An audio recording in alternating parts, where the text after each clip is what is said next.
Last week, the DNC ousted political activist David Hogg as vice chair of the organization. Now, this ouster did not come as a total shock. There have been rumblings for weeks that the DNC was unhappy with him. And they claim now that this removal was due to procedural issues with his election.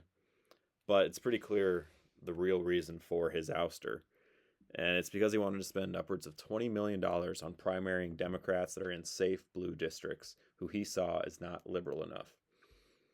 The DNC, they viewed this as a colossal waste of resources, but there is a deeper lesson that Republicans can learn from David Hogg's ouster, and that's that when firebrands from safe districts gain too much influence, the party risks empowering voices who could ultimately cost them winnable elections. In other words, pick your candidates wisely. So, in recent years, both parties have had problems with the rise of fringe, extreme candidates who become national figures and drive their party's discourse. Democrats have the squad, AOC, Ilhan Omar, Ayanna Pressley, Rashida Tlaib, while Republicans have had people like Marjorie Taylor Greene, Matt Gaetz, and Laura Boebert. But unlike the Democrats, the Republicans have repeatedly pushed for these members or members like them to run for statewide or national office. And DNC, by pushing against Hogg, is preventing future extreme members of their party from gaining outsized influence over their party's direction and risking losing winnable elections in the future. So Hogg believes that Democrats are losing ground among younger generations because they are not liberal enough. He believes that elevating more progressives like those in the squad would strengthen Democrat power in Congress and improve their chances in presidential elections. The DNC, however, they recognize the risk in this approach, and they've pushed back against David Hogg.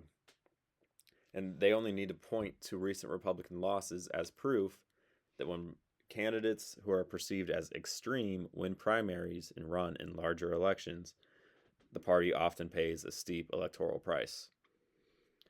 Republicans have a recent troubling history of running candidates in winnable elections who are perceived as staunch MAGA adherents and then losing.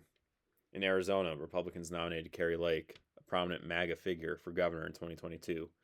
She lost to a Democrat, Katie Hobbs, even though Arizona has not elected a Democrat governor, since 2002.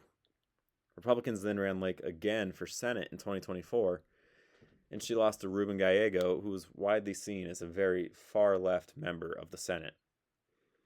In Pennsylvania, Republicans nominated TV personality Mehmet Oz, Dr. Oz, for Senate.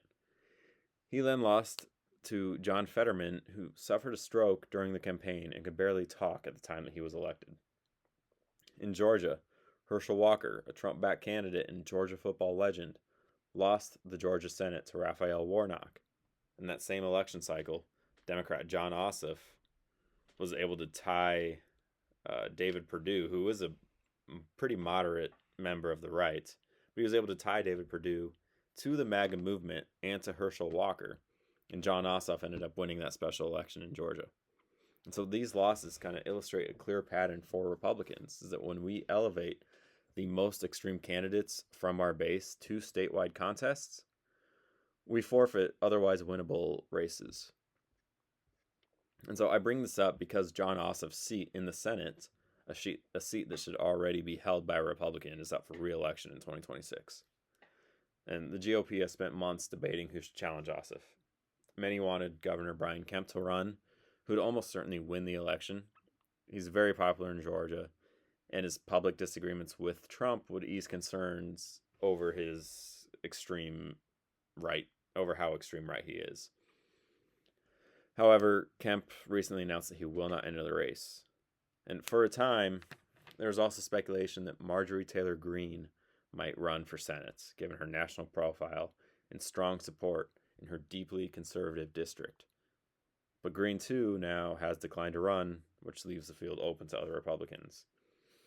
And it's a fantastic thing for the GOP that Greene decided not to run, because history suggests that nominating a hardline MAGA candidate like Greene would be a major risk for the GOP.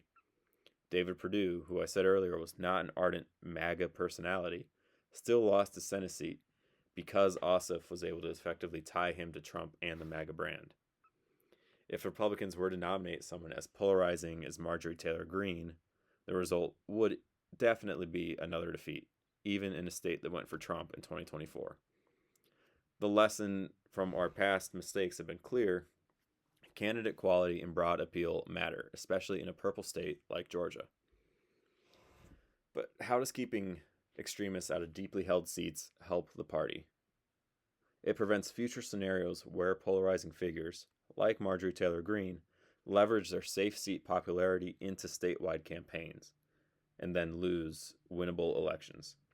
Instead, when a more moderate, mainstream candidate holds a safe seat, they have the opportunity to build experience, credibility, and a positive reputation over time. This creates a pipeline of strong, electable candidates who are well positioned to win statewide or national offices later in their careers. These candidates will have already earned the trust of a broader electorate, not just the party's most fervent base. By ousting David Hogg as vice chair, the Democrats have shown that they understand the importance of candidate quality.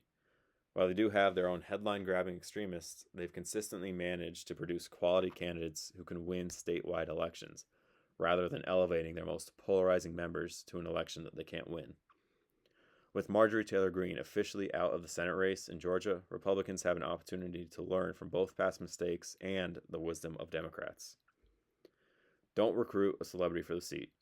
Find someone who can appeal to the voters of Atlanta. Find someone who doesn't have the reputation of being a party extremist. Find someone with a good background, whose personal baggage won't become easy fodder for Ossoff and the Democrats to attack. In short, if you want to win, nominate a candidate who can actually win.